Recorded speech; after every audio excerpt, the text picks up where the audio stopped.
Welcome to Savepoint Stories, a podcast that I host about our relationships with video games and what our guests bring, and they share their experiences and stories about the connections with games that they have and the impressions they leave. I'm your host, Kurosh, and I did an episode 0 about this, about like what I want this podcast to be, how the formatting is and everything. And so I'm excited to do our first episode today with an amazing guest that I'm about to introduce. We've shared the stage at WonderCon and Comic-Con, internationally renowned, Red Robin, one of the biggest fans of Red Robin ever. I've been a booth babe for her with her boyfriend John. She's a legend, a master strategist, the number one nerd all other nerds aspire to be like. Please welcome Joanna. Joanna, thank you for joining us today. Thank you for having me. I like how the first thing you pointed out about me is my love for Red Robin. I feel like that really explains the person that I am. Thank you. Thank you for having I'm me. projecting an element of myself there, and I'm like, we have a shared history with Red Robin now. It's part of our lore. I was gonna say we're not actually obsessed with Red Robin, but we do enjoy it. So correct. But yeah, thank you, Joanna. Joanna, do you want to tell the folks, the viewers, a little bit about yourself? Oh, absolutely. Hi, I'm Joanna. I apparently love Red Robin. I am the nerd artist and owner of a little art shop called Here Comes the Nerd, where I make happy art for all fandom-loving hearts. So I have a lot of different fandoms that I include. I mainly make pins and stickers, but I also make other, little knickknacks too. So yeah, that is mainly it. And for video listeners, you can see a little bit. I have a little wall decoration there, and some of your amazing pins are on that wall. So always a big fan. Honored. Joanna, today I want to get into the topic. What game have you picked for today's inaugural debut episode of Savepoint Stories? Well, there's a video aspect of this, right? Yes, there's going to be audio listeners and there's going to be video listeners. Okay, perfect. So if you see the video, I bet you could guess. I wanted to surprise Kurosh today by dressing up as one of the characters. But for those listening, we are going to talk about the original 1997 Final Fantasy VII. Amazing game choice. I'm going to do a brief overview of this game. Final Fantasy VII is a 1997 role-playing video game developed by Square for the PlayStation. It is the 7th main installment in the Final Fantasy series. The game follows Cloud Strife, a mercenary who joins an eco-terrorist organization to stop a world-controlling megacorporation from using the planet's life essence as an energy source. Very, very straightforward story. Ensuing events send Cloud and his allies in pursuit of Sephiroth, a superhuman who seeks to wound the planet and harness its healing powers in order to be reborn as a god. Throughout their journey, Cloud bonds with his party members, and this game was development of this game began in 1994. I don't know if you knew this. This was news to me. It was originally planned for the Super Nintendo.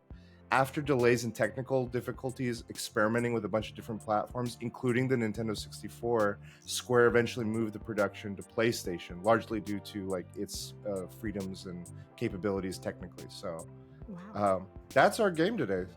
And we have none other than Joanna as Aerith today. Joining us in an amazing cosplay. I'm back. Spoilers. No, we're good. This is 1997. The kids are gonna learn today. So without further ado, why did you pick this game, and why does it mean so much to you? So I picked this game. First off, it's kind of funny because when Kurosh approached me about this whole podcast, I was like, okay, this is amazing, and I'm going to choose Final Fantasy VII. However, I don't know the story well, so most of my experience with it are more silly things that I did with my brother, which we'll definitely dive into later. But I feel like your little spiel about the game is before yesterday was more than I knew about the game. This was also me learning more about I know the moment to moments more so than I knew the larger overarching story, and it always eluded me. So I'm very much in that my experience being a little different, but also still very much I know this little bit, I know that little bit. I just knew it was very complicated. Okay. And Sephiroth is bad. Yeah. So, but yeah, I grew up playing it with my brother, and so we did a lot of fun made up quests and the golden saucer and all that kind of stuff. And oh, okay. So yeah, there's like a lot of things outside of the storyline that we were doing, and that's kind of what made it so memorable for me. And so that's kind of why I chose this game. So take me back to the start as early as you can remember it. What was your introduction to this game like? Like you and your brother, were you seeking it out, or like can you set that scene a little bit of like how this game even came to both your attention? Oh, I'm so glad you asked this because I think I was 8 when it came out, so I definitely have a good memory of it. I remember when he first got it. So my brother is like a super gamer, and that's always been like a core of his, personality. And so what we would do is, I'm not sure if he enjoyed it much, but I thought it was fun, is he used to have his video game systems like in his room. Okay. And he had this like weird bunk bed type thing where on the bottom it was like like a futon. And so he would like turn that into a couch, and then I would like come and like invite myself. So like, hey, Joanna, you're invited, but it was me saying it, and then most of the time it was just like him playing games, and I would just join him because that's kind of how me and my brother bonded when we were small. So I just remember one day he was like really stoked over a game, and then he started playing it. I invited myself as always, and I just remember it being like fast action. Like when you first start Final Fantasy VII, even in the remake. It like drops you like right into the Mako reactor, or Mako. I don't even know how to pronounce it correctly, so forgive me. But like it was like very high intense, and then it just kind of went from there. Okay, that's very interesting. Yeah, you describing that introduction of yourself in there, it kind of reminded me of, if you're familiar with Seinfeld, the way Kramer just comes into Seinfeld's place all the time. I'm imagining that's how you'd come in and be like, what are we playing today? I'm like, hey, what you up to? I just sit down. I am here now. You're welcome. This is now the experience. Did you, in that vein, were you more so a spectator watching him play, or were you ever also playing as well? Well, majority of the time, like with all the games we played, quotation marks, it was more spectator. Okay. But there were some things that we did in Final Fantasy VII that were more collaborative. Oh, yeah. Do you want to, is there any specific examples you could bring up? Yeah, one of the fun things that we did, even though now that I think about it, I was like, oh, it was actually kind of difficult, is I don't know how much you know about the Chocobo system in Final Fantasy VII, like the OG one.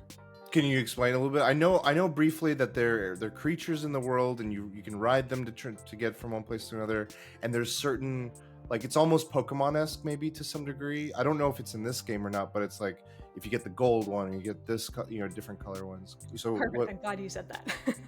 So in the original Final Fantasy VII, you had to breed different colors to like get like. This might not be true, these actual color combinations, but if you like breed a yellow and a green one, then you get a blue one. Oh, okay. And so you have to like do all these combinations to get a golden chocobo. Ah, and that's like the highly sought after one? Yeah, because it can, I don't remember if it could cross water, like oceans, but I remember it can like go over mountains. There's some crazy stuff you can do with it, but it takes like an astronomical amount of time to actually get it. So luckily my brother did that, and so we used to play a game called Hide the Chocobo, where Kurosh was like, what does that mean? Where is it going?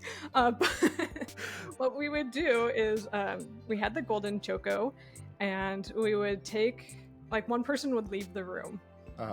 And then it's kind of like hide and go seek, but with a chocobo. And so you would get into the high wind with the chocobo. The high wind is like the airship. Okay. Sorry, spoilers. No, we can get into all of that. And so we would just hide the choco somewhere on the map, and then we would get back into the high wind and then hide the high wind somewhere, and then the other person would have to come in and use the high wind to like discover the chocobo. Oh shit. Okay. But the issue with that, and for those who have played and had a golden chocobo, is that like the main issue is that once you get off the chocobo, you no longer can go over the same terrain. So it's not like there's many options, because like if you hide it on a mountain, you can no longer get off the mountain because you don't have the choco anymore. So there wasn't really too many places to hide it, but we played it a lot.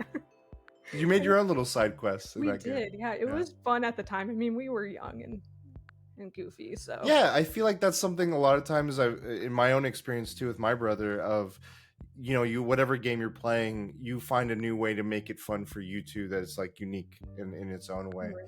Um, aside this little game that you two played with the Chocobo, aside from that, was there any what would you say is like your favorite thing about the game that stood out like in your memories of it? About the actual game, Your experience playing it. yeah, I feel like I said, I don't really know too much about the story other than that very long YouTube video I watched last night. I learned so much. um, but it was more like bonding with my brother over a game. Okay. It's like the peak of my experience with it, because me and my brother have like very different interests and stuff, and so go ahead. Oh no, go ahead. And so Oh, yeah, we have very different interests and personalities, so it felt like the one major thing that we bonded over. And so we would play games a lot, and I remember this one a lot because the Chocobo was thrilling. yeah, it sounds like from what I'm understanding, maybe I'm wrong here, but was there something different about the way you guys shared the experience with this game aside, like as opposed to those other games? Yeah, I'm trying to think of the other games, and what's funny is the only one I can remember is Harvest Moon, which I know is another one I was considering for this episode, but I was like, wow, no one wants to hear that. No, it might be a future episode. Yeah, I don't remember anything about it other than Okay. the dog. But yeah, I feel like because this game was so long, it was 3 disc, which back in the day, whew, that was a lot. Yeah. And then like the core moments that happen in the game, which I guess I will not say just in case of spoilers. No, we can get into any Okay. aspects of it because I feel like part of my questions of your experience with the game, the story moments. There's a lot of this game at that time, especially in 1997, of like being more cinematic, being more like, hey, we're telling a larger story. I mean, going over the premise alone of eco-terrorism, worldly, environmental stuff, as well as the bonds of friendship and love and stuff. I'm imagining there's an emotional element to the story beats of it. Did that resonate with you then or over the years? Oh yeah, absolutely. I still am traumatized by Aerith, or Eris, depending on what you chose to name her. I think the main thing I remember is like for the time, like the cinematics were like a huge advancement in technology, and so just like being wowed from that experience as well. So I feel like it was multiple things that kind of contributed to it being really memorable. Okay. And so I want to talk about Aerith in particular. How was that moment for you and your brother? Like, was it like were you both? Could you describe anything about like how the shock of it? It's a historic moment in gaming as a whole. Yeah. Is there anything you could share? So I don't remember like the actual occurrence, but I do remember. We were very young at the time. My brother's only like 2 years older than me, so he was also very young. And both of us being shocked by like their willingness to, because I can't think of any other games at that time that were willing to completely murder a main character in the story. So the shock factor, I feel like, was astronomical for the time. I feel like they do that a lot these days, but at the time it was just extremely sad and shocking. And I just remember being traumatized is definitely a harsh word for it, but more like it really shifted. Like it was just sad, like I remember sobbing a lot over it. And then in the original game, I'm not sure if you played the original Kurosh. Not fully, no. So in the original, I can't speak on behalf of the remakes, but in the original, they basically slaughter her and then immediately throw you into a boss battle. Oh, wow. You don't have a lot of time to grieve. You have 0 time to grieve. So I just remember my brother like continue playing, and then I'm just like, I'm like, I'm done. I'm leaving. Bye. Game time is over. This is not fun with the chocobo. Yeah, Where's the chocobo? This hurts too much to be fun. Yeah. No, that's a real big thing of like imagining that happening to someone like Peach, like Mario and Peach, and that wasn't a thing like that was done never. ever.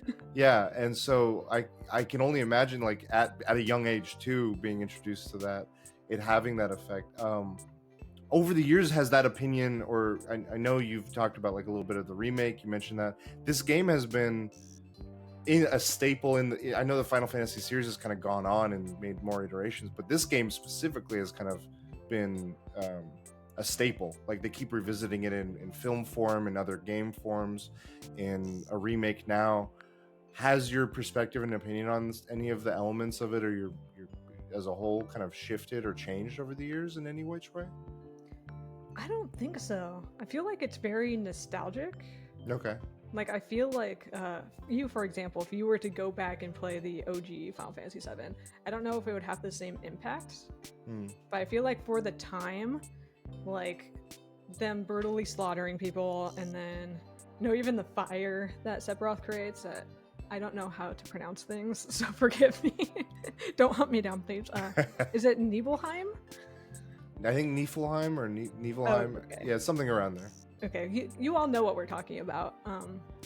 But even that fight, just like the elements of the game were very shocking, and just like the cinematics were like mind-blowing for the time. And I feel like it kind of set this new era of gaming where it's all like the visuals are like incredible now. And so I feel like overall the experience of this game at the time was incredible, and it was fun. I don't think my opinion on it has changed at all.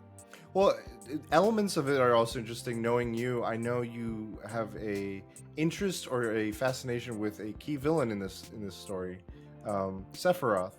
I'm curious. Is that the one you're going for? I'm kind of curious what's that stems from, or what can you speak to it? Like, what do you enjoy him? Do you like his character? Is there something about him? Like, can you help me understand it? Because I feel like there's a lot to unpack with who he is and what he is in games. I think this is really funny. So, Kurosh, I think you were mistaken when you said that I'm pretty obsessed with this villain. You got the villain wrong. I was actually growing up, I was obsessed with Rufus. Oh, really? Shinra. I was obsessed with him. Don't tell John, my boyfriend. He hasn't been introduced to his character yet. Okay. And I'm very thrilled for that. But yeah, I feel like you're the one that's obsessed with Sephiroth. So, what do you want to speak more on your obsession? Well, okay, so for me, I've my introduction to anything Final Fantasy VII specifically was twofold. One was the remake that had come out in recent memory that I believe you two are going through right now, and having no prior context, I was kind of like, maybe I'll give it a shot here. I feel like it's a little bit updated. I can appreciate it. I've learned that there's a lot of things that it refers back to with the original, and I tend to like to dive into that deeper lore and then go back and backtrack and understand the context of things. It's I don't think it makes sense, but that's how my brain is wired. The other element of it, and I feel like in that game they lightly allude to Sephiroth.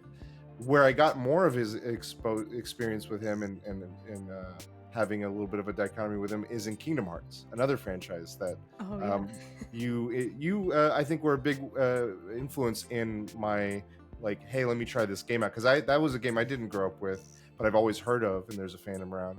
And the characters of Final Fantasy VII, notably Cloud and Sephiroth, make appearances in there, and I'm like, oh, he's got like this aura about him in a way that I don't understand, but I kind of don't know if it was a chicken and the egg of like me and my encounters with it that stemmed a lot of our conversations. But I always just felt like you had an enjoyment of him and the memes we have of him and everything. So I thought there was something more. I love the memes, just to be clear. Okay. You can send me Sephiroth memes until the end of time, and I will enjoy them. I feel like once again, for the time, this storyline was very dark. Yeah.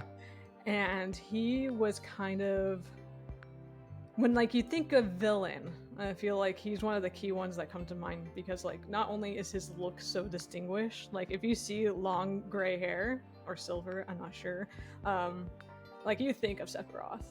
And then like even like the soundtrack for him, the One Winged Angel song.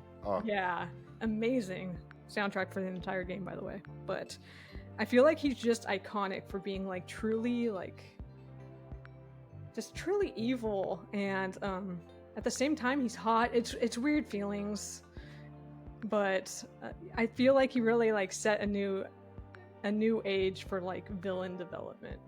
Okay, yeah, no, I definitely have, and it's funny because he keeps, I mentioned those two, he keeps cropping up in my world because I'm also a big wrestling fan, and one of my favorite wrestlers one year decides to come out in full Sephiroth regalia. He's named his signature move the One-Winged Angel, and I'm like, why does this entity keep resurfacing in my life, tormenting me, but also, raising a curiosity in me of like, who is he? Like, I feel like there's levels to him, and as I'm understanding him, I feel like the story beats are what I know the least about. So, Right.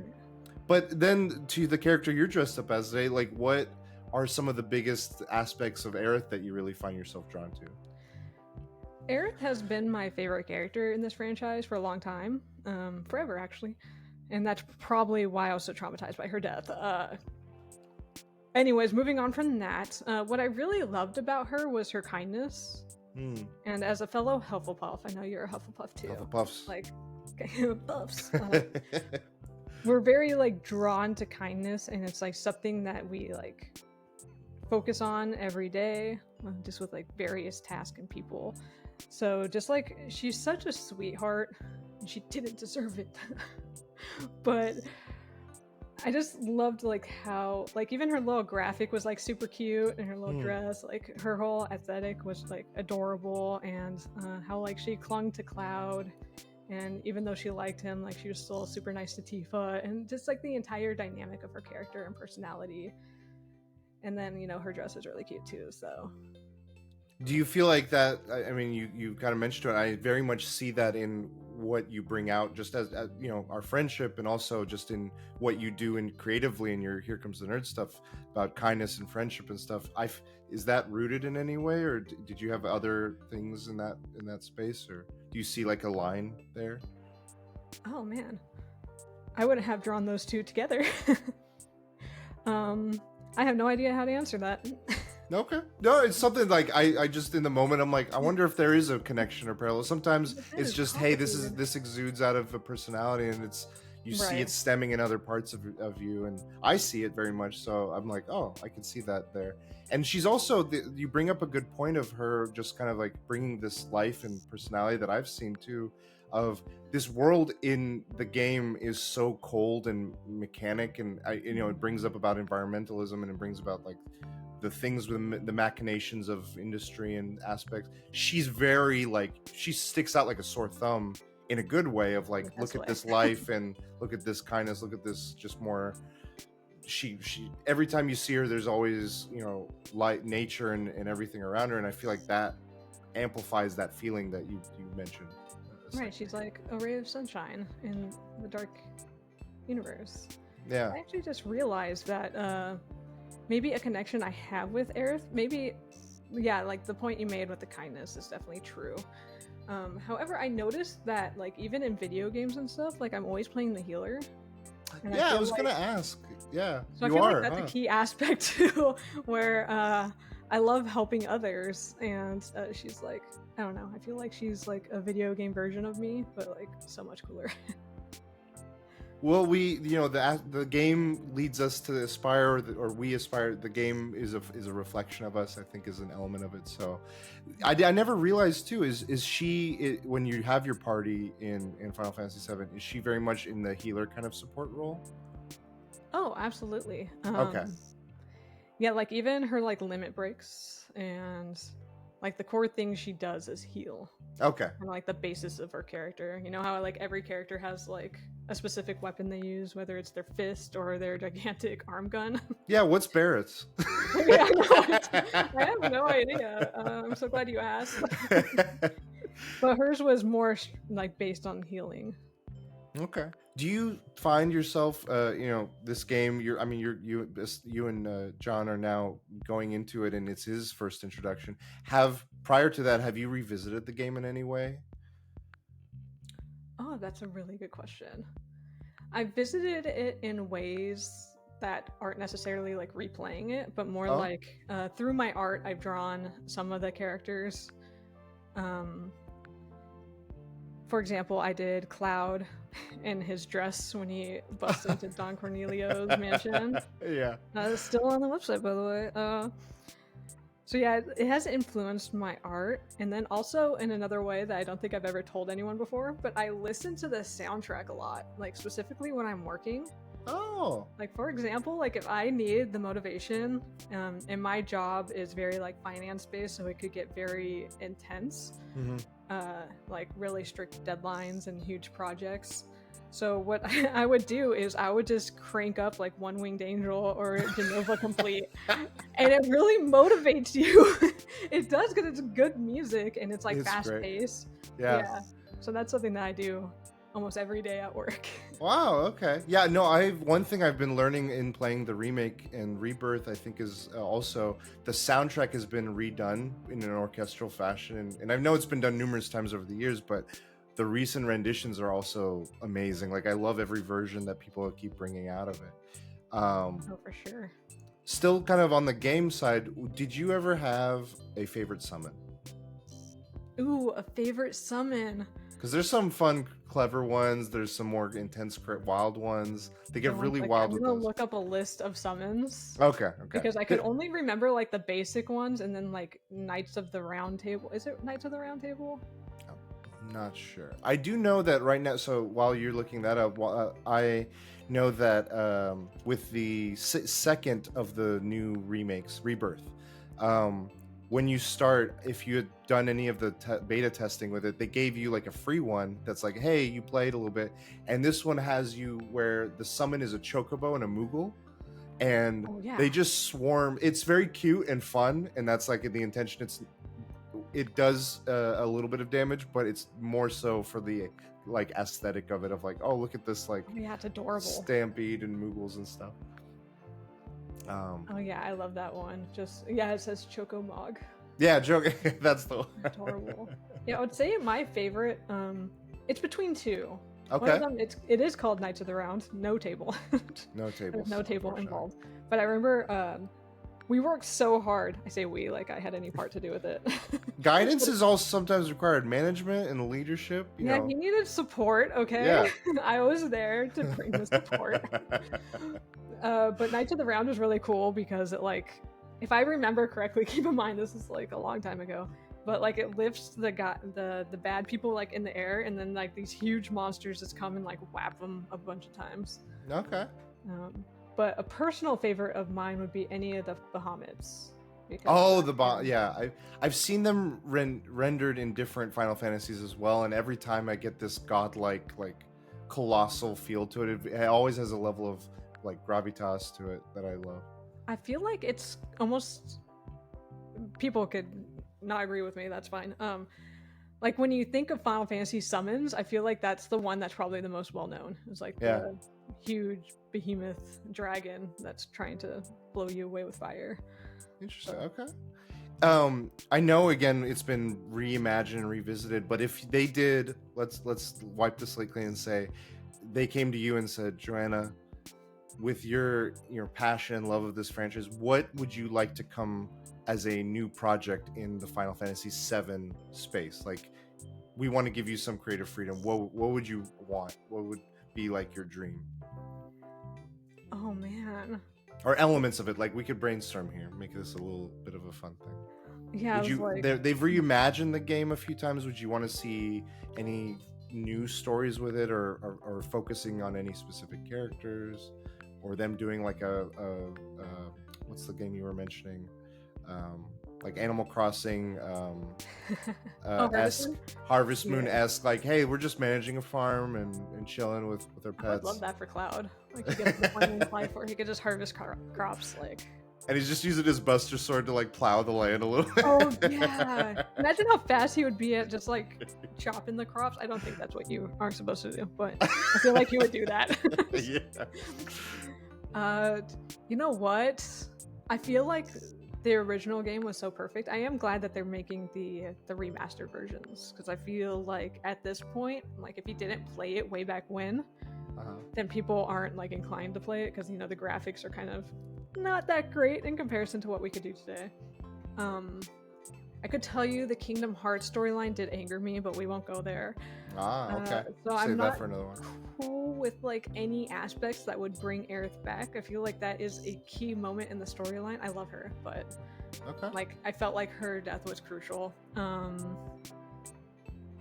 Yeah, I can't think of any like spin-off things that I would like other than more merch in the Here Comes the Nerd shop. Like that would be great if I could find the Final Fantasy VII lovers. Like that would make my heart happy. Okay, so these are good dreams to have. I like this. I like making it, manifesting it, becoming a real thing. No. well, in the question of Rebirth, how are you're going through that live now, playing that alongside with John, and kind of having in your own way a similar experience, I think, to what you started yourself with the franchise. I think there's a fun parallel there. Yeah. How is this experience? So just to explain a little bit about what Kurosh just said, right now I cannot play video games. I actually have a neck injury, so button mashing and like that kind of stuff is just stuff I can no longer do. Right. So John, my boyfriend, is currently playing through it, and I'm once again being the supportive spectator in his time of need when Aerith dies, which I am convinced that he's going to have zero reaction to. After seeing his reaction to other deaths in other franchises, I don't think he's going to mind much. But yeah, it's been a lot of fun. I feel like I don't remember so many, like, I guess they're just considered mini games. Like, I don't remember that many in the original. I feel like it's kind of overdone a bit. Like, I think someone was observing you and your brother and be like, we need to incorporate the games that they were doing and make it part of the actual game. What? That has to be it. I will accept no other explanation. When you get to the Find the Chocobo minigame, that's going to blow you guys' socks out. That's going to be in the third game, isn't it? Yeah. To find the golden chocobo. I love that for me. Yeah, it's been a lot of fun. I'm kind of sad I can't play it, but I had many years to play it before my neck went bad, so that was my bad. I'm sure that, like, again, they're doing the first. They've done 2 now, and then the third one is supposed to be like they've expanded on a lot of story beats and also given it a lot more weight and doing a few different things with it. But you can always, like, I'm sure that once they complete it, they'll be like, oh, now here's the definitive version of it or something. You're gonna be healed, good as new. Aerith's gonna come in and take care of you, and then you'll be able to do John can watch you play. I think she's dead, Kurosh. She's not. Her energy, her life force, her materia. Now even you're trying to bring her back. I'm trying to keep her memory alive. Okay, I appreciate that. Same season. Okay, no, cool. I was gonna ask one last thing, in that if you could, and this might be very on the nose, of if you could introduce this game to someone who's never played it, what would you say to them? Oh, that's rough. Because I feel like this day and age, like, I wouldn't be able to convince anyone to play the original one. Do you not think it? So you were saying you don't think it holds up? I think the story does. Okay. I feel like the graphics are like no longer acceptable. Like, if I were to beg John to play the original, I think he would really struggle with the graphics, even though at the time it was absolutely amazing. So I feel like, to answer your prompt, I would have to sell the remakes, in which I haven't finished, so I have no idea how I would sell that, other than just explaining, like, has some of the best characters, the soundtrack. I'm making a lot of bold statements here, and I'm sticking to them. The best. And like the storyline, now that I understand it more, is really good. It is complicated because it's not like Sephiroth's the only bad guy, right? Like, yeah. It's almost like the entire world is bad. But it's just like very intriguing, and then even just to like understand the characters more, like you said, like you knew who Sephiroth was, but you didn't really know anything about him. Yeah. And just kind of like learning that along the way. So yeah, I feel like there's a lot of fun aspects, even if it's a million mini games. It's fine. It's just more of the world that you want to like be in. That's true, but like if I want to walk 10 feet, I don't want to have to like move cranes every time. Yeah, I understand that frustration. That was a bit of annoying in the first one. Well, thank you, Joanna. Is there any closing thoughts you want to share? closing thoughts on the game?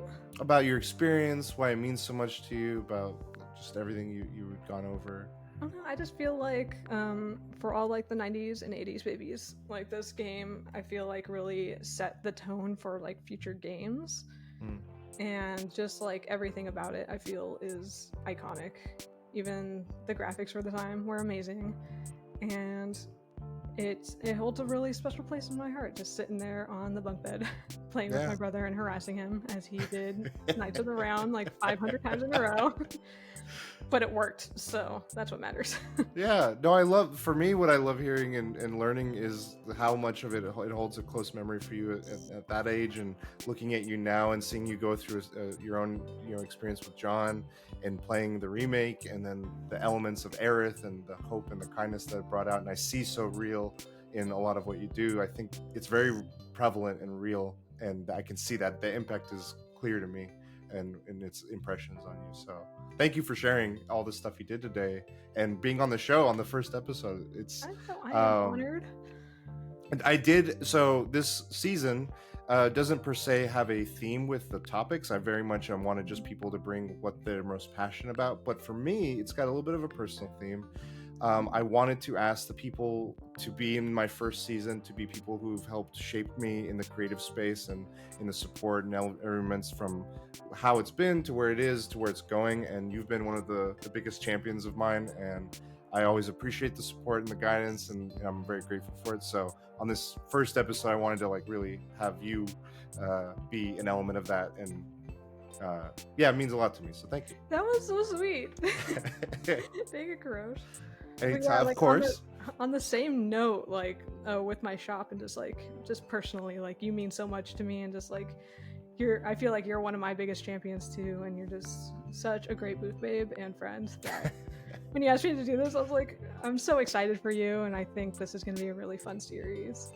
Yeah, no, the guests, everyone in season 1 has been a big. I'm excited for folks to see, and I was like, I could not think of a better way to start the season than with having you on board and busting the doors down with some of this fun. So, is there on that note about yourself? Is there anything before we go that you would like to share with folks or plug or your socials or anything? This is the window and to talk to the folks about that. Oh, sure. Do we know like roughly when this is airing? In March, April-ish times is when I'm hoping to air this. Okay. Well, I do own the shop Here Comes the Nerd, which Kurosh has talked to you plenty about, but I will talk to you about plenty more. So I just make really cute fandom art and a really cute like chibi type style, and I have a lot of different fandoms in my shop. So I have a little bit of Final Fantasy VII. Most of it's sold out though, so you better act fast.